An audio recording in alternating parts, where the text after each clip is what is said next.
Bharatiya Janata party Rajya Sabha సభ్యుడైనటువంటి GVL Narasimha Rao గారు మళ్ళీ వార్తల్లో నిలిచారు.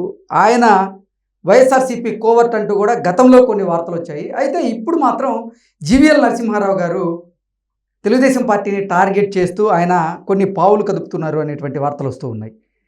ఆయన కూటమిలో భాగమైన నేపథ్యంలో ఆయన తెలుగుదేశం పార్టీని టార్గెట్ చేస్తూ ఆయన ఎందుకు పావులు కదుపుతున్నారు, అసలు ఏం జరుగుతుంది తెర వెనుక అంటే ఏం చెప్తారు సార్?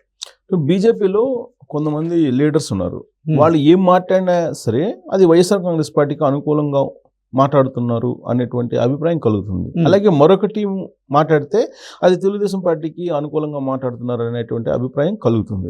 ఇప్పుడు బీజేపీలో ఉండి వైఎస్ఆర్ కాంగ్రెస్ పార్టీకి అనుకూలంగా వ్యవహరిస్తున్నారు అనేటువంటి అభిప్రాయం ఎవరెవరి మీద ఉందంటే GVL Narasimharao number 1, number 2 Somuveerraju, number 3 Vishnukumar Reddy, ఇలా రకరకాల పేర్ల తర్వాత మాధవ్, విష్ణువర్ధన్ రెడ్డి. సో ఇలా పేర్లు ఒక 4-5 పేర్లు చెప్పుకుంటూ పోతే కనుక వాళ్ళు వైఎస్ఆర్ కాంగ్రెస్ పార్టీకి సంబంధించి కోట్లుగా వ్యవహరిస్తున్నారు అనేది వాళ్ళ మీద ఉన్నటువంటి చెరగని ముద్ర.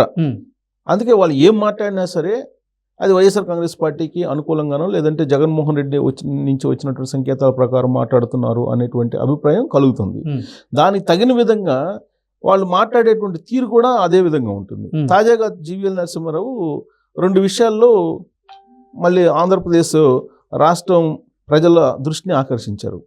ఏంటి ఆ 2 విషయాలంటే, ఒకటి ఇటీవల కాలంలో కేంద్ర ప్రభుత్వం ప్రకటించినటువంటి 15,000 కోట్ల రూపాయలు అమరావతి నిర్మాణానికి.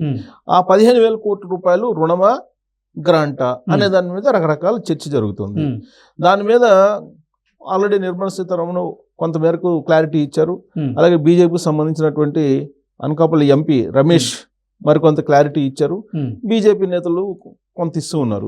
సరే, వచ్చినటువంటి క్లారిటీ ఏంటంటే ముందు 15,000 కోట్లు అయితే అమరావతి నిర్మాణం కోసం వచ్చాయి, కేటాయించారు బడ్జెట్ లో అనేది అది నిజం, పక్కా నిజం. దాంట్లో సరే ఈ 15,000 కోట్ల రూపాయలు రాష్ట్ర ప్రభుత్వం తిరిగి చెల్లిస్తుందా లేదా కేంద్ర ప్రభుత్వం తిరిగి చెల్లిస్తుందా అనేది ఒక డిబేట్. అయితే 30 సంవత్సరాల పాటు ఒక పీరియడ్, ఆ పీరియడ్ లోపల ఈ అమౌంట్ని తిరిగి చెల్లించాలి అనేది నిబంధన. అయితే ఈ చెల్లింపు ఎవరు చేస్తారు, రాష్ట్ర ప్రభుత్వం చేస్తుందా లేదా కేంద్ర ప్రభుత్వం చేస్తుందా అనే దాని మీద చర్చ నడుస్తున్నటువంటి క్రమంలో జీవీఎల్ ఎంటర్ అయ్యాడు. జీవీఎల్ ఎంటర్ అయ్యి అది రుణము గ్రాంట్ కాదు అనేది క్లారిటీ ఆయన ఒక స్టేట్మెంట్ ఇచ్చారు. సరే, ఆ రుణాన్ని ఎవరు కడతారు అనే దాని మీద మాత్రం ఆయన క్లారిటీ ఇవ్వాలి. ఆల్రెడీ ఇప్పటికే చాలా మంది రాజకీయ విశ్లేషకులు కూడా అది రుణమైనప్పటికీ అది కేంద్ర ప్రభుత్వమే ఆ రుణాన్ని చెల్లిస్తుంది అంటూ కూడా ఇప్పటికే చాలా క్లారిటీ ఇచ్చేటువంటి ప్రయత్నాలు కూడా చేశారు కదా సార్. ఇప్పుడు ఎంపీ రమేష్ కూడా అదే చేశాడు. ఎంపీ రమేష్ అదే చెప్పాడు, ముందైతే 15,000 కోట్లు ఇస్తున్నారు అమరావతి నిర్మాణం కోసం, దాన్ని రాష్ట్ర ప్రభుత్వం చెల్లిస్తుందా కేంద్ర ప్రభుత్వం చెల్లిస్తుందా అంటే కేంద్ర ప్రభుత్వం గ్యారంటీ తోటే కదా ఆ రుణ సంస్థలు ఇచ్చేది. కేంద్ర ప్రభుత్వం చెల్లిస్తుంది కాబట్టి కేంద్ర ప్రభుత్వం బడ్జెట్ లో దాన్ని పొందుపరిచారు.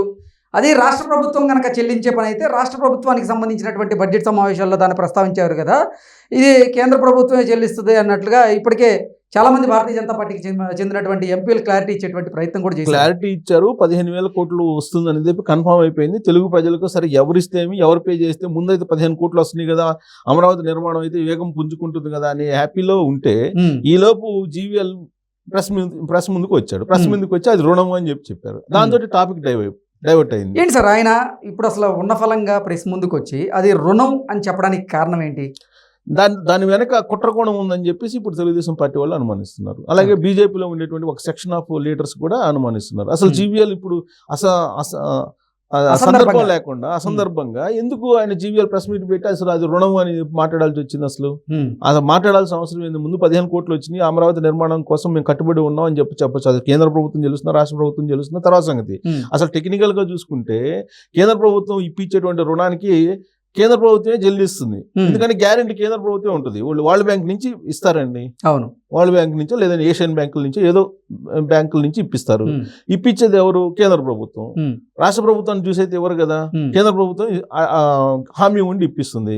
చెల్లింపు కూడా ఎవరు చేయాలి? కేంద్ర ప్రభుత్వం చేస్తుంది. రాష్ట్ర ప్రభుత్వం చెల్లించలేని పరిస్థితిలో ఉంటే కేంద్ర ప్రభుత్వం బాధ్యత తీసుకుంటుంది కదా.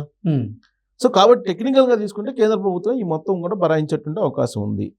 ఆ విషయాన్ని బీజేపీకి సంబంధించిన నేతలు కూడా చెబుతున్నారు. అయితే ఈయన ఇప్పుడు వచ్చేసి దాన్ని కన్ఫ్యూజ్ చేసేసి గందరగోళం చేసే ప్రయత్నం ఎందుకు చేశాడంటే ఇప్పుడున్నటువంటి పరిస్థితుల్లో రాష్ట్ర ప్రభుత్వాన్ని గందరగోళంలో పెట్టే ప్రయత్నం జగన్మోహన్ రెడ్డి చేస్తున్నటువంటి క్రమంలో ఒక హ్యాపీయెస్ట్ న్యూస్ ఏంటంటే అమరావతికి నిధులు భారీగా 15,000 కోట్ల రూపాయలు రావడం అనేది అది ప్రజల్లోకి బలంగా వెళ్తుంది. చంద్రబాబు నాయుడు ఎన్డీఏలో కూటమిలో ఉన్న కారణంగానే ఈ 15,000 కోట్ల రూపాయలు వచ్చినాయి అనేటువంటి ఒక క్రెడిట్ చంద్రబాబు నాయుడుకి వెళ్ళిపోతుంది. ఈ దానికి బ్రేక్ వేయడానికి జీవీఎల్ని వైఎస్ఆర్ కాంగ్రెస్ పార్టీ వాళ్ళు దింపారు అనేటువంటిది ఒక అభిప్రాయం ఇప్పుడు వినిపిస్తుంది. దీనికి తగ్గట్టు ఇంకొంచెం వెనక్కి వెళ్తే కనుక ఒక వారం రోజుల క్రితం జీవీఎల్ మద్యం కుంభకోణంలో ప్రమేయం ఉంది, ఆంధ్రప్రదేశ్లో జరిగినటువంటి లిక్కర్ స్కామ్లో ఆయన ప్రమేయం కూడా ఉంది, ఆయనకు ముడుపులు అందినవి, వైఎస్ఆర్ కాంగ్రెస్ పార్టీ ముడుపులు అందజేసింది, దాదాపు కొన్ని వందల కోట్ల రూపాయలు అందజేసింది అని చెప్పి ఆయన మీద వచ్చినటువంటి ఆరోపణలు. వాటిని ఖండిస్తూ ప్రెస్ మీట్లో ఏం చెప్పాడంటే ఇలాంటి ఆరోపణలు నిరాధార ఆరోపణలు చేస్తే తాను లీగల్గా చర్యలు తీసుకుంటాను, ఎవరైతే ఆరోపణలు చేస్తున్నారో వాళ్ళ మీద నేను చర్యలు తీసుకుంటానని ఒక వార్నింగ్ జర్నలిస్టులకి మీడియాకి కూడా ఇచ్చారు ఆయన.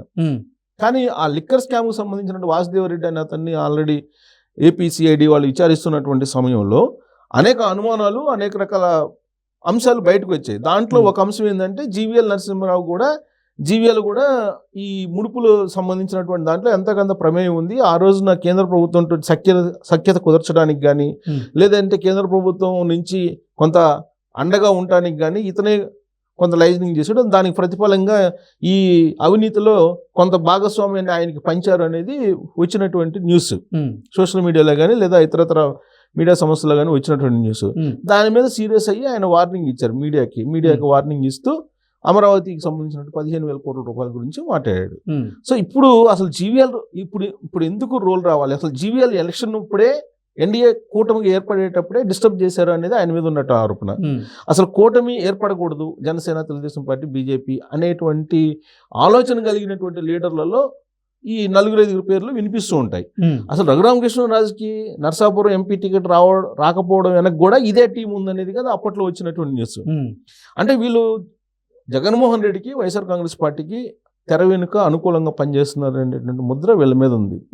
సార్, జీవీఎల్ నరసింహారావు జగన్మోహన్ రెడ్డికి అనుకూలంగా వ్యవహరిస్తూ ఉంటే నిజంగా జగన్మోహన్ రెడ్డికి అనుకూలంగా వ్యవహరించే ఇప్పుడు ఈ 15,000 కోట్ల గురించి అది రుణం అంటూ ఆయన అసందర్భంగా మీడియా సమావేశాన్ని ఏర్పాటు చేసి మాట్లాడుతున్న నేపథ్యంలో, అలాగే ఆంధ్రప్రదేశ్లో జరిగిన మద్యం కుంభకోణంలో జీవీఎల్ నరసింహారావు గారి పాత్ర కూడా ఉంది అంటూ కొన్ని ఆరోపణలు ఆయన మీద వస్తున్నటువంటి నేపథ్యంలో అసలు భారతీయ జనతా పార్టీ నాయకత్వం ఈయన మీద ఎందుకు చర్యలు తీసుకోవట్లేదు? మనం గమనిస్తే కనుక ఎప్పుడైతే కూటమి ఏర్పడిందో కూటమి ఏర్పడి దగ్గర నుంచి ఈ వైఎస్ఆర్ కాంగ్రెస్ పార్టీ కోవట్లు ఎవరైతే ఉన్నారో బీజేపీలో వాళ్ళ మీద అపవాదం ఉందో వాళ్ళందరూ కూడా చాలా సైలెంట్గా ఉన్నారు, ఎక్కడ కూడా తెర మీదకి రావట్లేదు. కానీ సడన్గా ఇప్పుడు వచ్చారు అని అంటే దాని అర్థం ఏంటి? రాబోయేటువంటి రోజుల్లో వైఎస్ఆర్ కాంగ్రెస్ పార్టీలోకి ఏమన్నా జీవీఎల్ వెళ్ళేటువంటి అవకాశం ఉందా? ఎందుకంటే ఆయన టెన్యూర్ కూడా అయిపోతుంది, రాజ్యసభ సంబంధించిన టెన్యూర్ కూడా అయిపోయేటువంటి అవకాశం ఉంది. సో ఫర్దర్గా వైఎస్ఆర్ కాంగ్రెస్ పార్టీకి ఏమైనా వెళ్ళే అవకాశం ఉందా అనేటువంటిది కూడా వినిపిస్తుంది. ఎందుకంటే ఆయన టార్గెట్ విశాఖ నుంచి పోటీ చేయాలని. విశాఖ నుంచి పోటీ చేయాలంటే కనుక కూటమి ఉంటే కనుక ఆయనకు అవకాశం రాదు. ఎందుకంటే అక్కడ ఆల్రెడీ బలమైనటువంటి అభ్యర్థులు తెలుగుదేశం పార్టీ నుంచి ఉన్నారు. సో బీజేపీ నుంచి వాళ్ళకి ఇచ్చే అవకాశం లేదు. ఒకవేళ బీజేపీ ఇచ్చినా కానీ అది పురంధరేశ్వరకు ఎవరో ఒకరికి ఇస్తారు తప్పితే జీవీఎల్కి అయితే ఇచ్చే అవకాశం లేదు. సో ఇవన్నీ కోణాల నుంచి ఒకవేళ వైఎస్ఆర్ కాంగ్రెస్ పార్టీ వైపు వెళ్ళడానికి జీవీఎల్ నరసింహారావు ప్రయత్నం చేస్తున్నారా? ఎన్డీఏ కూటమికి సంబంధించి ఇప్పటికే మంత్రాలు ఎన్డీఏ కూటమిని కాదని ఇండియా కూటమి వైపు ఇప్పుడు జగన్మోహన్ రెడ్డి మొగ్గు చూపుతున్నటువంటి తరుణంలో ఇప్పుడు జీవీఎల్ నరసింహారావు కూడా ఎంటర్ అయ్యాడు అంటే ఢిల్లీ స్థాయిలో జీవీఎల్ కూడా కాంగ్రెస్ పార్టీ తోటి ఇండియా కూటమితోటి ఏమైనా మంత్రాలు జగన్మోహన్ రెడ్డి తరఫు నుంచి నడుపుతున్నారా అనేటువంటి అనుమానాలు కూడా ఇప్పుడు ఆంధ్రప్రదేశ్ రాజకీయ చిత్రంలో వినిపిస్తున్నటువంటి మాటలు. సో మరి ఆయన వైఎస్ఆర్ కాంగ్రెస్ పార్టీకి వెళ్తాడా భవిష్యత్తులో అనేది కూడా ఇప్పుడు కొంత చర్చనీయాంశం అయింది.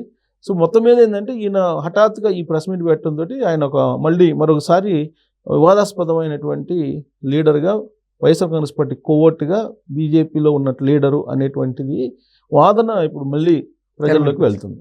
Okay sir, thank you so much. Thank you.